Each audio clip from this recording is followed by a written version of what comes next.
Hi friends, welcome to our channel.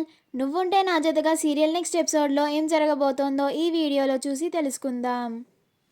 మిథునని గెంటేయడానికి వచ్చిన భాను అసలేం జరిగింది అని తెలుసుకోవడానికి ఈ వీడియోని స్కిప్ చేయకుండా ఎండ్ వరకు చూసేయండి.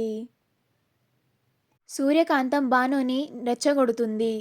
అప్పుడు భాను సత్యమూర్తి ఇంటికి చాలా కోపంగా వస్తూ ఉంటుంది.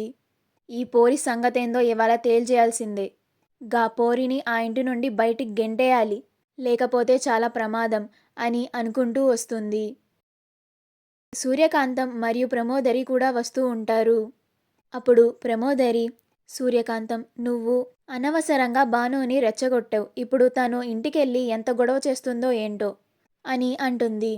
అప్పుడు సూర్యకాంతం, చాలే ఊరుకో అక్క, ఆ మిథున ఇంట్లో ఉండడం నీకు కూడా ఇష్టమేనా? ఆ అమ్మాయి అసలు ఎవరు చెప్పినా ఎంత చెప్పినా కానీ వినట్లేదు. కనీసం వాళ్ళ నాన్నగారు వచ్చి రామ్మ ఇంటికెళ్దామన్నా కూడా ఆ అమ్మాయి నేనిక్కడే ఉంటాను అని చెప్పి మన ఇంట్లో భీష్మించుకొని కూర్చుంది. నువ్వు చూస్తూ ఉండక్క, మన భాను దెబ్బకి తను ఈ ఇంట్లో నుంచి వెళ్ళిపోతుంది, మనకి పీడ విరగడైపోతుంది అని అంటుంది. అప్పుడు ప్రమోదరి, అలా మాట్లాడకూడదు కాంతం, పాపం మిథున, తన అత్తగారిల్లే తన ఇల్లు అని మనల్ని నమ్ముకొని వచ్చింది. ఇలా చేయడం కరెక్ట్ కాదు కాంతం అని అంటుంది. అప్పుడు సూర్యకాంతం, పాపమేంటక్క, ఆ అమ్మాయి అలాగే మన ఇంట్లో ఉంటే వాళ్ళ నాన్న ఊరుకుంటాడని అనుకుంటున్నావా? మొన్న ఇంటి నుండి వెళ్ళిపోయేటప్పుడు అన్నాడు కదా, ఇంతకింత బదులు తీర్చుకుంటానని. ఆ అమ్మాయి మన ఇంట్లో ఉంటే మనకి చాలా సమస్యలు కొని వస్తాయి. ఆ అమ్మాయి మన ఇంట్లో నుంచి బయటికి వెళ్ళిపోవడమే అందరికీ మంచిదక్క అని అంటుంది.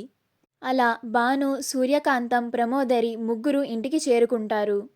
అప్పుడు భాను ఇంటి లోపలికి వచ్చి అత్తయ్య, అత్తయ్య అని పిలుస్తూ ఉంటుంది. ఆ అరుపులకి శారద మరియు మిథున వస్తారు.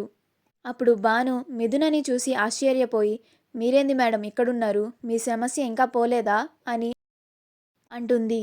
అప్పుడు మిథున, నా సమస్య తీరాలంటే ఇంకా చాలా టైం పడుతుంది, ముందు కూర్చోండి, మంచినీళ్ళు తీసుకొస్తాను అని మంచినీళ్ళు తీసుకురావడానికి వెళ్తుంది. అప్పుడు భాను, అత్తయ్య, ఆ అమ్మాయి ఎక్కడా? ముందు దాన్ని బయటికి రమ్మని చెప్పండి, లేకపోతే అది నా చేతిలో ఇవాళ అయిపోతుంది అని అంటుంది. అప్పుడు శారద, ఇప్పుడు నువ్వు మాట్లాడిన అమ్మాయి పేరు మిథున, ఆ అమ్మాయి మెడలోనే దేవా తాళి కట్టాడు అని అంటుంది.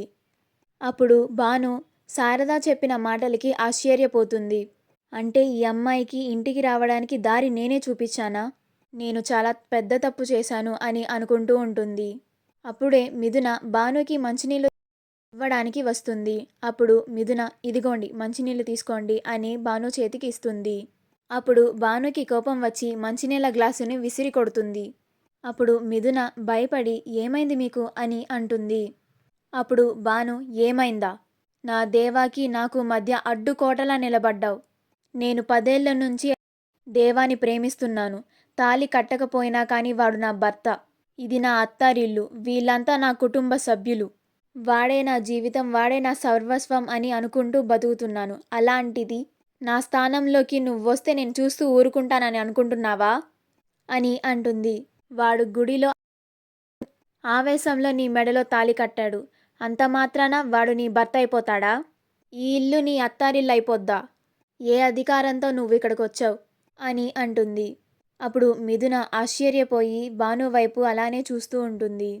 అప్పుడు భాను, ఇప్పటి వరకు జరిగిందేదో జరిగిపోయింది, అదంతా దేవుడికి వదిలేస్తా.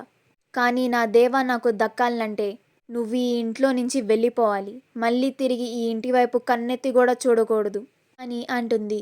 మా వీడియో కనుక మీకు నచ్చినట్లయితే లైక్ చేయండి, షేర్ చేయండి, మా ఛానల్ని సబ్స్క్రైబ్ చేసుకోండి. పక్కనే ఉన్న బెల్ ఐకాన్ని క్లిక్ చేయడం మాత్రం మర్చిపోకండి.